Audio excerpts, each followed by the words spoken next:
யாக்கோபும் ஏசாவும். ஈசாக்குக்கும் ரெபெக்காளுக்கும் 2 மகன்கள் இருந்தனர். அவர்கள் இரட்டையர்கள். ஆனால் ஏசா முதலில் பிறந்தார். அவர்கள் வளர்ந்தபோது இரட்டையர்கள் மிகவும் வித்தியாசமாக இருந்தனர். ஏசாவுக்கு வெளியில் சென்று வேட்டையாட மிகவும் பிடிக்கும். யாக்கோபு உள்ளே இருக்க விரும்பினார். ஈசாக்கு ஏசாவுடன் நேரத்தை செலவிட விரும்பினார். அதே நேரத்தில் ரெபெக்காள் யாக்கோபுடன் நேரத்தை செலவிட விரும்பினார்.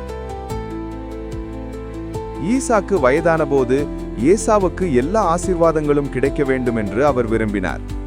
ஆனால் யாக்கோபின் தாயார் அவரது சகோதரனை ஏமாற்ற அவருக்கு உதவினார்.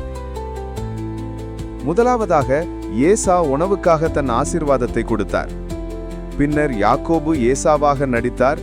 அதற்கு பதிலாக ஈசாக்கு யாக்கோபுக்கு ஆசீர்வாதம் அளித்தார். ஏசா மிகவும் கோபமடைந்ததால் யாக்கோபு ஓடிப்போக வேண்டியிருந்தது. வெளியே இருந்தபோது யாக்கோபு ராகேல் என்ற பெண்ணை சந்தித்து அவளை காதலித்தார். திருமண நாளில் ராகேலின் தந்தை ஒரு தந்திரத்தை செய்தார். ராகேலுக்கு லேயா என்ற ஒரு சகோதரி இருந்தாள். அவள் முகத்தில் ஒரு முக்காடு வைத்திருந்தாள். அவள் ஒரே மாதிரியாக இருந்தாள். தவறான சகோதரியான லேயாவை திருமணம் செய்து கொள்ளும்படி யாக்கோபு ஏமாற்றப்பட்டார். யாக்கோபு சோகமாக இருந்தார். ஆனால் அவர் ராகேலையும் திருமணம் செய்து கொள்ள கடினமாக உழைப்பதாக உறுதியளித்தார். யாக்கோபு ராகேலை மணந்து பல குழந்தைகளை பெற்றெடுத்தார்.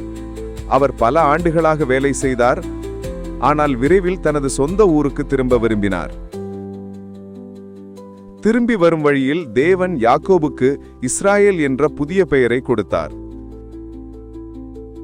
யாக்கோபு இறுதியாக ஏசாவை மீண்டும் சந்தித்தபோது ஏசாவுக்கு இனி கோபமில்லை என்பதைக் கண்டு ஆச்சரியப்பட்டார். மாறாக சகோதரர்கள் மீண்டும் இணைந்தனர்.